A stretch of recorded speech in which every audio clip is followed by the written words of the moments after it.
Highways Ernest and young ఊరి దుంప దగ్గర అసలు వాళ్ళు ఏ మనుషులు బాబు అనిపించింది నాకైతే న్యూస్ చూడగానే.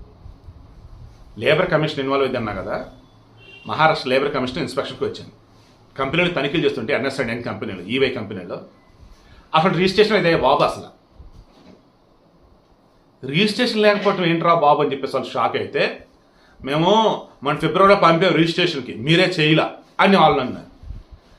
అప్పుడు లేబర్ కమిషన్కి సంబంధించేసి మరలా అడుగున్నారు, ఏమైంది అసలు ఏంటి, ఎందుకు వీళ్ళు కంపెనీ రిజిస్ట్రేషన్ చేయలేదు ఏంటంటే, వాళ్ళ ఎంకమ్మ వాళ్ళు ఇప్పుడు కాదురా నాయన 16 సంవత్సరాలుగా కంపెనీ రన్ చేస్తూ, 16-19 subject correction, okay, company run చేస్తూ రిజిస్ట్రేషన్ చేయించుకోకుండా ఇప్పుడు రిజిస్ట్రేషన్కి వచ్చారని చెప్పేసి అందుకు మేము పక్కన పెట్టా అన్నారు.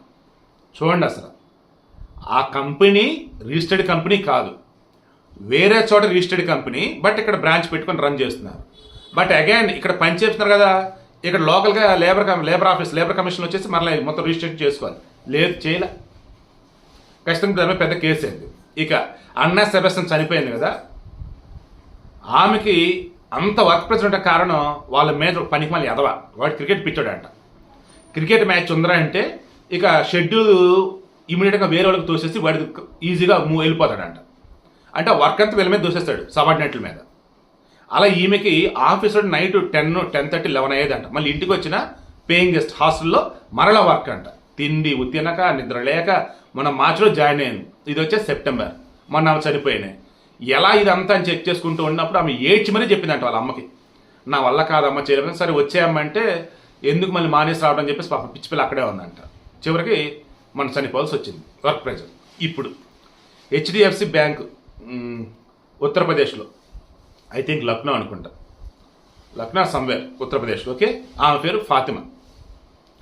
రీసెంట్గానే డిప్యూటీ వైస్ ప్రెసిడెంట్గా ప్రమోషన్ కూడా వచ్చింది. హెచ్డిఎఫ్సి బ్యాంక్లో కూర్చుంది చైర్లో వర్క్, ఇంకా అలాగే కూలబడి చనిపోయింది. ఏంది అంటే ఆమెకు డిప్యూటీ వైస్ ప్రెసిడెంట్ పోస్ట్ ఇచ్చినప్పటి నుంచి ఒకటే పని టార్చర్ అంట. అది ఇప్పుడు వెలుగులోకి వచ్చింది. అది కూడా నేను మొన్న చెప్పున్నాను బ్యాంక్ ఎంప్లాయీ కూడా టార్చర్ ఎలా ఉండిద్దని. అప్పుడు కింద కొంతమంది కామెంట్లు పెట్టారు, సార్ బ్యాంక్ ఎంప్లాయీసే కాదు సార్, మా హస్బెండ్ పోస్ట్ డిపార్ట్మెంట్ చేస్తారు, ఆయనకి టార్చర్ సార్ బ్యాంక్ క్లర్క్లు కూడా సార్, ఇంకొంతమంది సాఫ్ట్వేర్ వాళ్ళు, ఇంకొంతమంది ఇంకోటి. అంటే నాకు ఏమర్థమవుతుందంటే పని చేసేవాడు ఉద్యోగం కాదు మా బానిస అన్నట్టుగా పైన సుపీరియస్ ఫీల్ అవుతున్నారని నాకు అనిపిస్తుంది. అలాంటప్పుడు ఏం చేయాలి? సబార్డినేట్స్ ఉన్నటువంటి వాళ్ళు ఎవరైతే హెవీ వర్క్ ప్రెజర్ అనేది పడుతున్నారో వాళ్ళు ఏం చేయాలి?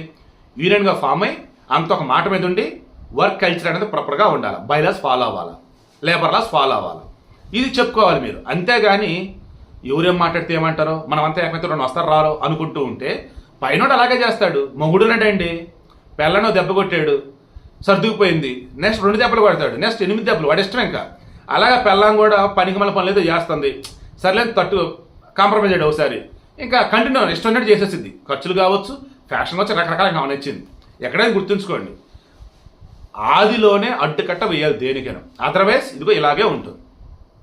ఇక నిర్మలా సీతారామన్ ఈ ఎర్నెస్ట్ అండ్ యంగ్ ఆ కంపెనీకి సంబంధించి ఆమె చనిపోయిన విషయం చాలా బాధాకరమని అంటూ చెన్నైలో ఒక కాన్ఫరెన్స్ మీద అటెండ్ అయినట్టున్నారు, కాలేజీలోనే సమ్మెక్కడం. అప్పుడు ఒక మాట ఏమన్నారంటే ఆమె పాజిటివ్లే చెప్పారు.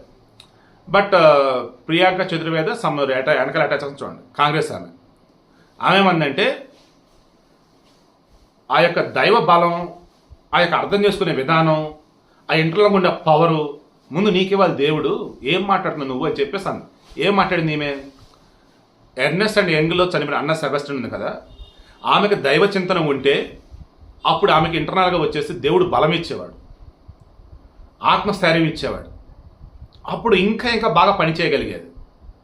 సో మీరంతా కూడా మీరు నమ్మిన దైవాన్ని ధ్యానించండి అని డివోషన్ వేలో ఉండండి, అప్పుడు భయాందోళనకు గురికారు, ప్రెజర్ ఫీల్ కారు, అండ్ ఈజీగా యూ కెన్ ఓవర్కమ్ ఎనీథింగ్ అన్నట్టుగా ఏం చెప్పుకోవచ్చు, పాజిటివ్లే చెప్పుకోవచ్చు. బట్ అవతల కాంగ్రెస్లో ఏం చేశారు, ఏంది అని చెప్పేసి వాళ్ళ వేలో వాళ్ళు గట్టిగా అనుకున్నారు. సో మీరు చెప్పండి, వర్క్ ప్రెజర్ అనేది నేను ఆల్వేస్ తప్పునే పడతా, అదే 100% దుర్మార్గం. అది గొడ్డి షాగిరి చేయడం కాదు ఉద్యోగం అంటే. పద్ధతిగా పని చేస్తామా, నెలకు డబ్బులు వచ్చాయా, కుటుంబం మనం అంతా సంతోషంగా ఉన్నామా లేదా, అండ్ ఆబ్వియస్లీ కంపెనీ ప్రాఫిట్లోనే ఉండాలా, అలా ఉన్నప్పుడే మన పనికి కూడా విలువ.